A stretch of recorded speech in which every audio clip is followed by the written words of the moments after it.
siap. Salat. Silakan, Pak.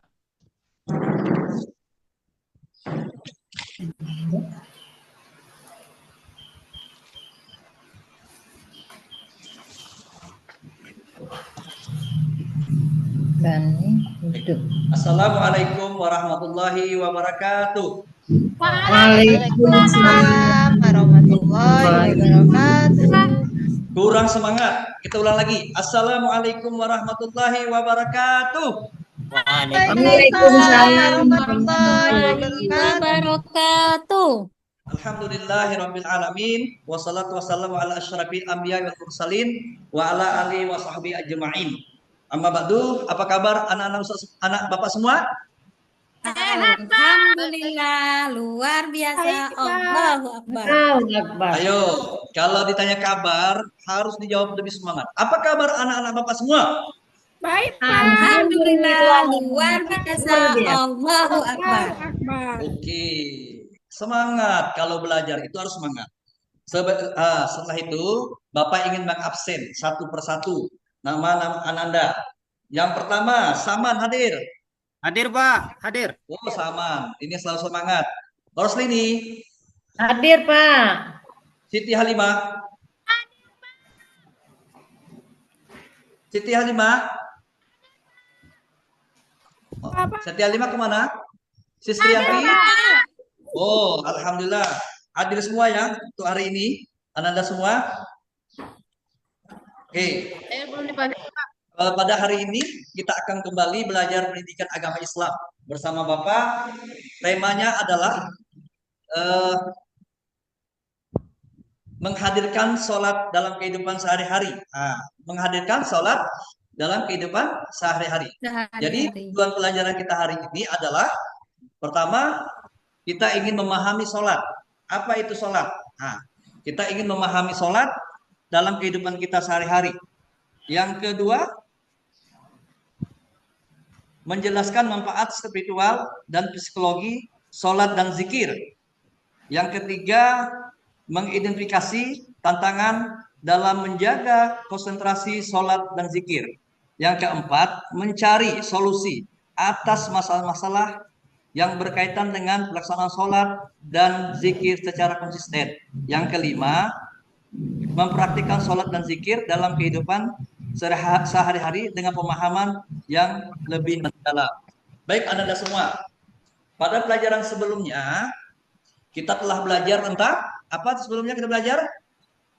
Tentang wudhu, tentang wudhu, Pak. Oh, tentang wudhu. Oke. Kita sebelum masuk sholat, maka kita harus tahu dulu terlebih dahulu cara berwudhu yang benar. Karena salah satu syarat sah sholat yaitu kita harus suci dari hal-hal yang hadas kecil dan najis, hadas dan najis. Pertama, wudhu. Bapak akan bertanya kepada Roslini. Coba sebutkan apa yang dimaksud dengan wudhu.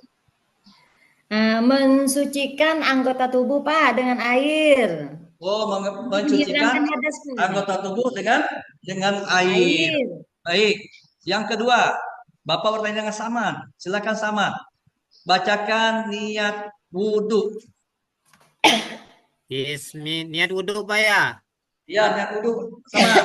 Bismillahirrahmanirrahim. Nawaitu wudu'a li rabbil hadasi lillahi ta'ala. Oh, bagus sama. Luar biasa. Selanjutnya, Bapak bertanya kepada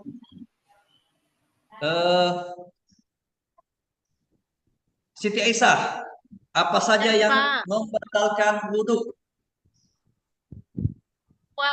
Gas, Pak. Apa?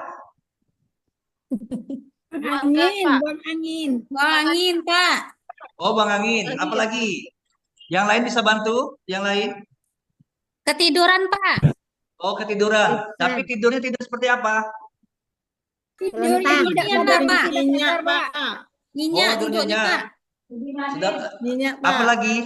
Yang lain bantu, Sistriyanti. Buang ada besar. Buang hadas besar. Tadi yang pertama. Yang kedua, selanjutnya. Buang hadas kecil. Apa? Sentuhan, Pak, dengan yang bukan muhrim.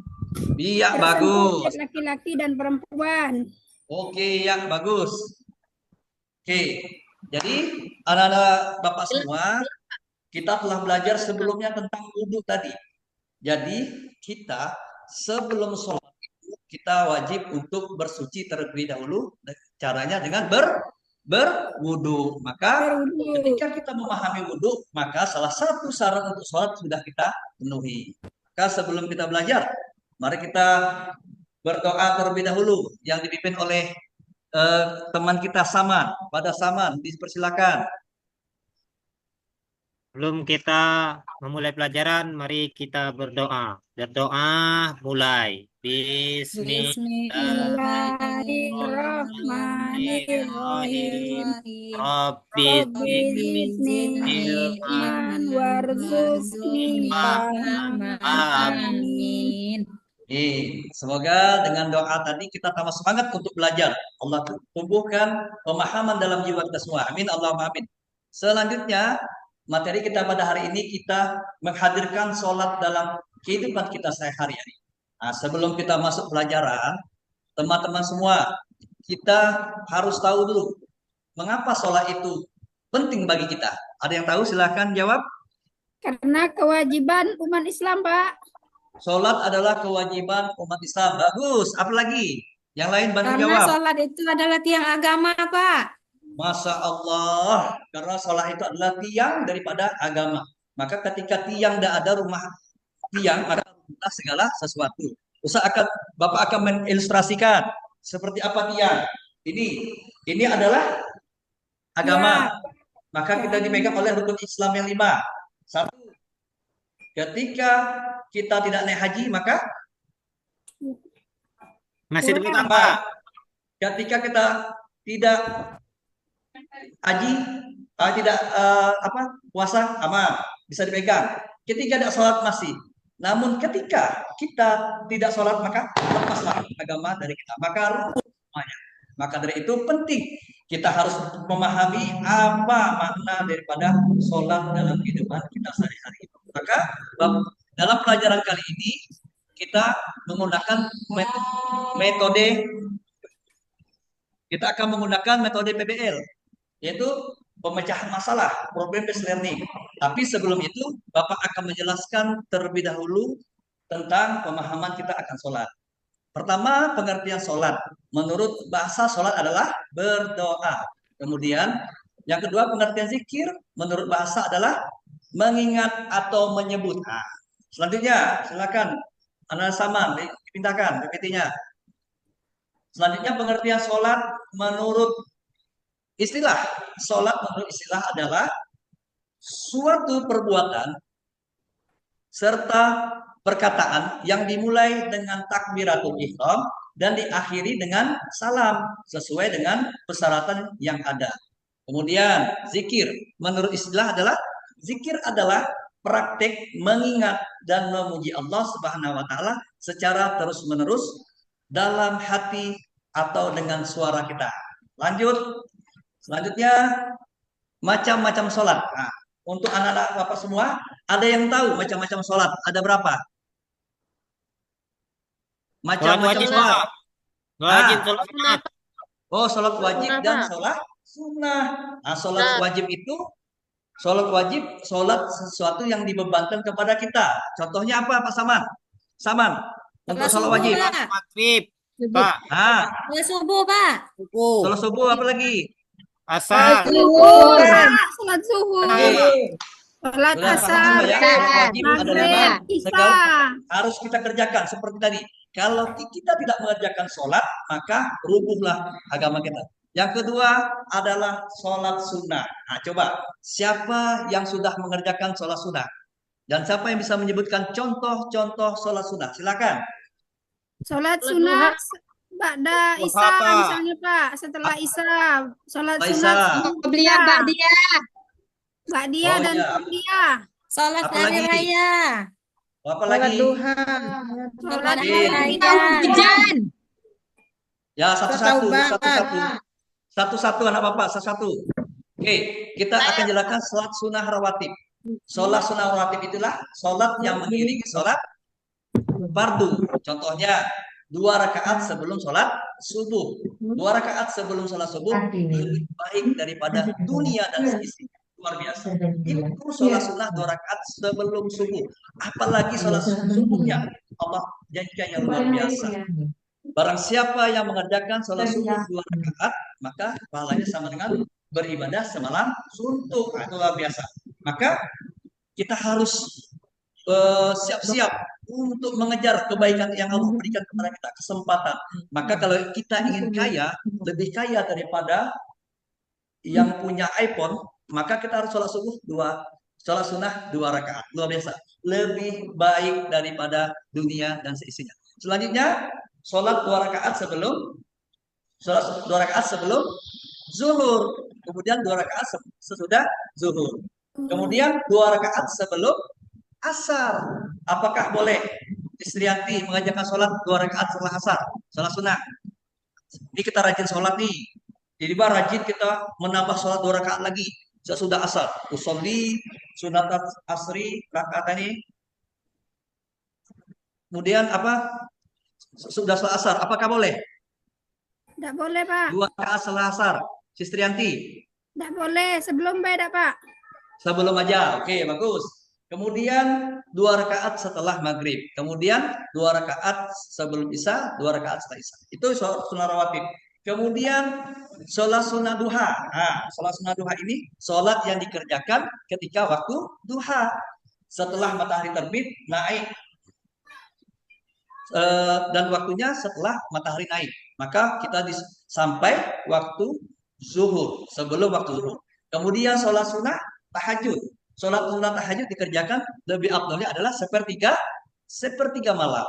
Kemudian sholat sunat witir. Sholat witir itu penutup daripada rangkaian sholat sunnah kita. Kemudian sholat tarawih. Nah, sholat sunnah tarawih ini kapan kita kerjakan? Apakah boleh kita mengerjakan sholat tarawih di setiap malam? Silakan jawab. Hah? Puasa, Pak. Pak. Kapan dikerjakan? Di bulan Puasa Ramadan. Di bulan Ramadan. Kemudian sholat sunat 2 gerhana. Nah, ini dia. Khusus. Sholat 2 gerhana. Ini dikerjakan ketika ada gerhana bulan dan gerhana Matahari. Matahari. Kemudian Matahari. sholat sunat tobat. Nah, sholat sunat tobat ini boleh kita kerjakan pagi, siang, malam. Yang penting waktunya bukan di waktu larang untuk sholat. Tapi lebih afdal dikerjakan ketika sepertiga malam. Kemudian sholat istisqa. Nah, nih kalau kemarau panjang kita disunahkan untuk sholat istisqa. Kemudian sholat sunnah 2 hari raya. Nah, raya apa aja? Yaitu hari raya Idul Fitri dan hari raya Idul Adha. Nah, ini khusus 2 hari raya. Oke, ada sholat yang kita masuk menghormati tempatnya. Apa nama sholatnya? Sholat masjid. Sholat apa? Sholat masjid. Sholat tahiyatul masjid. Tahiyatul masjid. Nah, ada juga sholat yang boleh kita sholat. Allahu Akbar. Pokoknya kita Allahu Akbar. Sholat apa namanya? Sunnah apa? Ayo. Ada yang tahu? Sholat hari raya. Bapak? Ya, Pak Saman. Sholat hari raya Idul Fitri. Silakan yang lain bantu. Yang lain bantu. Kita boleh Sholat hari raya Idul Fitri. Apa? Hari Raya Idul Fitri. Kita sholatnya enggak 1000 rakaat, 2000 rakaat. Allahu Akbar. Sholat apa namanya? Salat tasbih. Salat tasbih. Sholat tasbih. Sholat tasbih.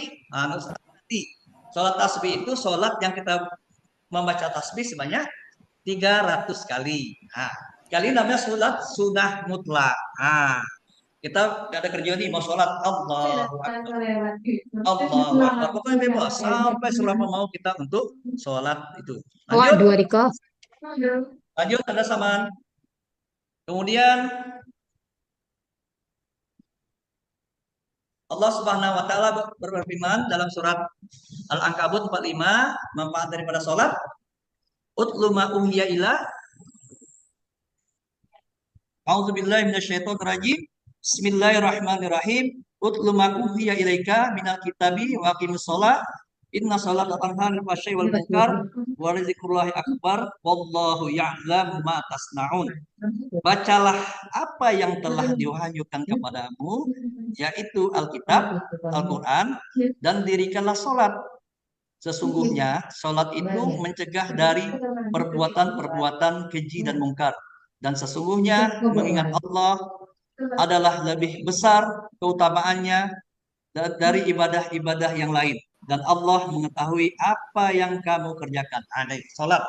Manfaat daripada sholat tadi adalah mampu mencegah dari perbuatan keji dan mungkar. Lanjut. Kemudian manfaat daripada zikir. Bismillahirrahmanirrahim. Alladzina amanu wa tatma'inna qulubuhum bizikrillah. Allah bizikrillah tatma'innal qulub. Yaitu orang-orang yang beriman dan hati mereka menjadi tentram dengan mengingat Allah. Ingatlah bahwa hanya dengan mengingat Allah hati akan selalu tentram. Maka banyak hari ini orang-orang kaya yang mencari ketentraman. Dia pergi ke gunung tidak damai, dia pergi ke pasar sepi, dia pergi ke laut kesepian, dia pergi ke pasar terasa sendiri. Maka orang itu kering akan imannya. Apa? Salah satu yaitu tidak ada zikir kepada Allah Subhanahu wa taala. Maka ketika kita ingin kaya, ingin bahagia, maka perbanyaklah berzikir kepada Allah Subhanahu wa taala. Selanjutnya kita akan tahu akan manfaat sholat dan zikir. Yang pertama, mencegah perbuatan keji dan mungkar. Tadi yang disebutkan dalam surat Al-Ankabut ayat 45. Kemudian yang kedua, meningkatkan ketakwaan kepada Allah Subhanahu wa taala. Oke, yang kedua, meningkatkan ketakwaan kepada Allah Subhanahu wa taala.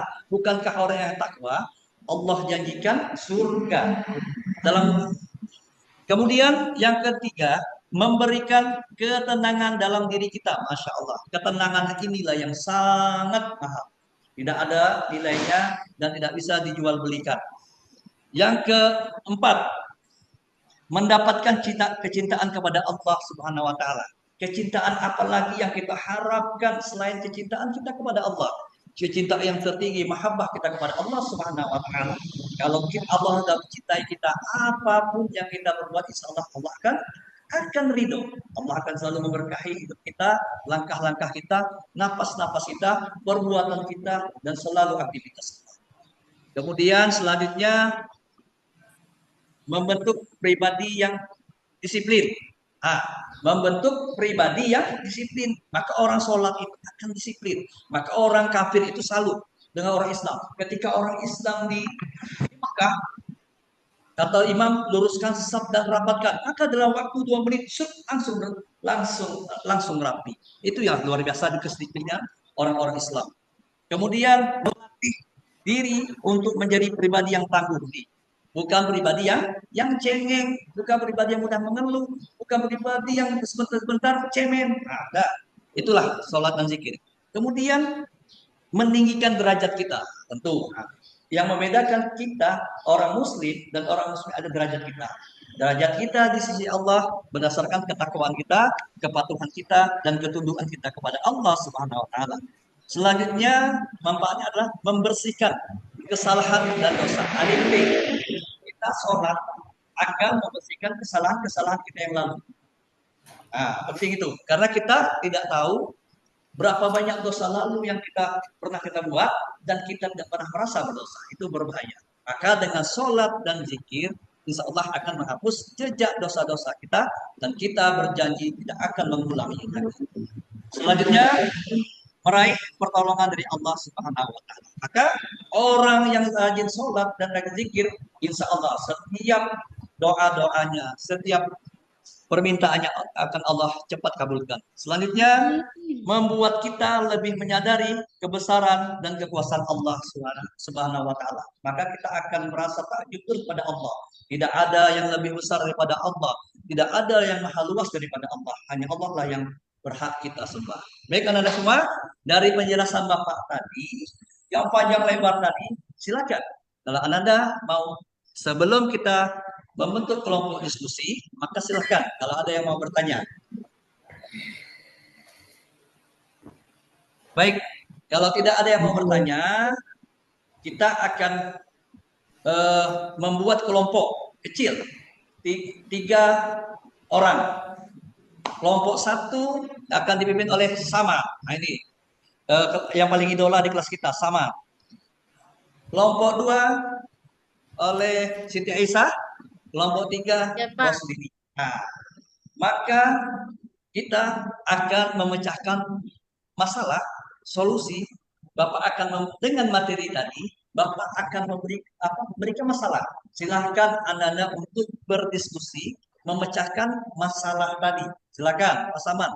Kita buka studi kasusnya di halaman sebelumnya. Contoh kasus ya. Contoh kasus, ada seorang anak. Silakan siap masing-masing kelompok membentuk kelompoknya. Saman, Siti Aisyah dan Roslini, silakan membentuk kelompok 3 orang. Studi kasus, kita ada seorang siswa menghadapi kesulitan dalam menjaga konsistensi sholat. Dia tidak istiqomah. Gara-gara apa? Gara-gara terlalu banyak tugas sekolah, aktivitas eksekuler yang padat, dan mudah lelah. Maka silahkan Anda berdiskusi untuk memecahkan masalah ini. Dan nanti kita presentasikan masing-masing kelompok ke depan. Silakan, Bapak kasih waktu untuk berdiskusi 10 menit. Terakhir.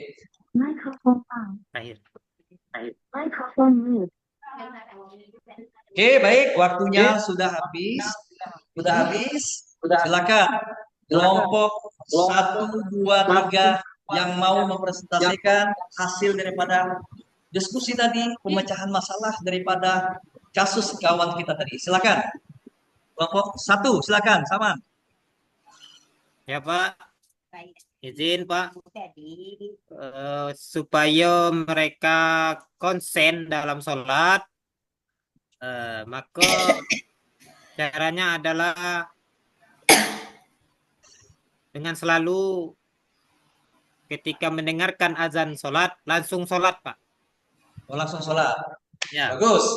Kita beri tepuk tangan untuk kelompok 1. Untuk kelompok 2, Roslini silakan untuk mempresentasikan hasil diskusi dan dari teman-temannya lain. Belum siap, Selesai. Pak.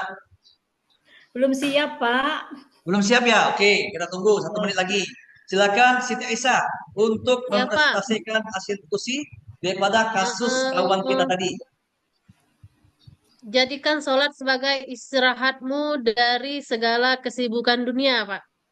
Masya Allah, jadikan sholat istirahat dari kesibukan-kesibukan dunia. Oke, kalau kita selalu mengikuti dunia, maka tidak akan pernah habisnya. Sama dengan meminum Ya, air laut. Semakin diminum, semakin haus. Maka kata Allah, dunia itu seperti tuk kita mencelupkan air di laut, ya, sujud ruku itulah dunia.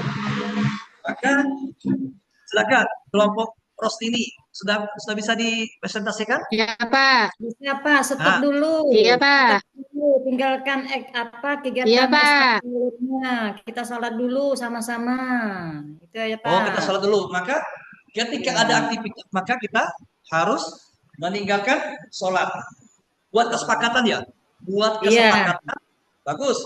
Buat kesepakatan bahwa ketika ada azan asar, azan maghrib, azan isya, maka kita stop. Maka kita bersama-sama untuk sholat. Bagus. Nah, itu luar biasa. Pemecahan masalahan dari Ananda semua. Bapak menganjurkan, silahkan untuk dicatat. Pertama, kita untuk menjadikan sholat supaya kita konsisten dalam sholat, maka pertama kita membuat rubrik. Nah, kita buat bersama-sama. Nanti di pertemuan kedua kita buat rubrik proyek, bahwa di pertemuan nanti proyek kita buat ada wall, kita buat kampanye menghimbau kawan-kawan untuk sholat. Jadi untuk hari ini kita buatlah kesepakatan, sebuah kertas kesepakatan bahwa sholat jangan kita tunda. Nah, itu salah satu ciri untuk kita supaya sholat itu benar-benar terjaga dan benar-benar konsisten, benar-benar istiqomah menjalankannya. Oke, sampai di sini ada yang mau ditanyakan? Silakan, Anda semua. Enggak, Pak. Udah paham semuanya? Ya, Pak. Sudah paham. Kita refleksi dulu. Refleksi dulu bagaimana hari ini pelajaran kita bersama Pak. Apakah sudah memahami semua? Sudah, Pak. Pak. Sudah, Pak. Bagaimana suara Bapak? Apakah jelas? Jelas, Pak. Jelas, Pak. Jelas. Apakah setelah ini kita mau meninggalkan sholat? Tidak, Pak. Enggak. Nah, kita sudah tahu bahwa sholat itu sangat penting bagi kita. Bahwa berzikir itu sangat penting bagi kita. Bahwa kita sebagai umat Islam menegakkan sholat artinya kita membangun agama itu, menguatkan agama itu, menjadikan agama itu menjadi pokok. Maka janganlah sholat dan zikir kita tinggalkan. Maka rugilah. Karena yang membedakan antara kita dan orang kafir maka adalah sholat. Nah, itu maka anak semua rajin-rajinlah sholat karena sholat akan mencegah kita dari perbuatan keji dan munkar. Rajin-rajinlah berzikir karena zikir mendatangkan kedamaian hati, kekayaan jiwa, Kebalaan. senantiasa luas dalam diri kita. Ketika ada masalah, jiwa kita tenang, kita tidak mudah rapuh dan kita selalu istiqomah di jalan Allah Subhanahu wa taala. Untuk pertemuan kali ini sama-sama kita tutup dulu dengan membaca lafaz hamdalah. Alhamdulillahirabbil alamin. Amin. Kalau ada kata yang salah datangnya dari Bapak. Kebenaran itu semua datangnya dari Allah Subhanahu wa taala. Akhirul kalam. Assalamualaikum warahmatullahi wabarakatuh. Terima kasih. Waalaikumsalam warahmatullahi wabarakatuh. Ya. Siapa yang keluar nih? 3, 7, 10. Siapa yang keluar? Terpental, Pak. Terpental tadi katanya di grup WA. Siapa itu? Siti Marfuah ada? Ada. Oke. Sudah semua ya? Pak. Baik, Sudah, Bapak Pak. Ibu. Saya ucapkan selamat sudah menyampaikan presentasi peer teaching. Ya, semoga semuanya sukses. Amin. Amin. Terima kasih tadi ya. Insya Allah ya. Berdoalah semoga semuanya berakhir dengan husnul khotimah.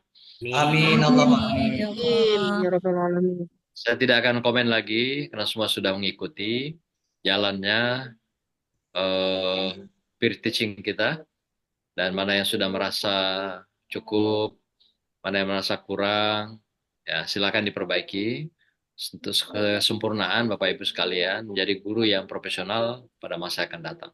Amin. Nah, demikian saja dari saya. Mari kita akhiri sama-sama baca hamdalah. Alhamdulillahirabbil alamin. Terima kasih host ya sudah memfasilitasi cara kita Ya, Pak. hari ini. Ya, Oke, Pak. Assalamualaikum. Waalaikumsalam. Waalaikumsalam.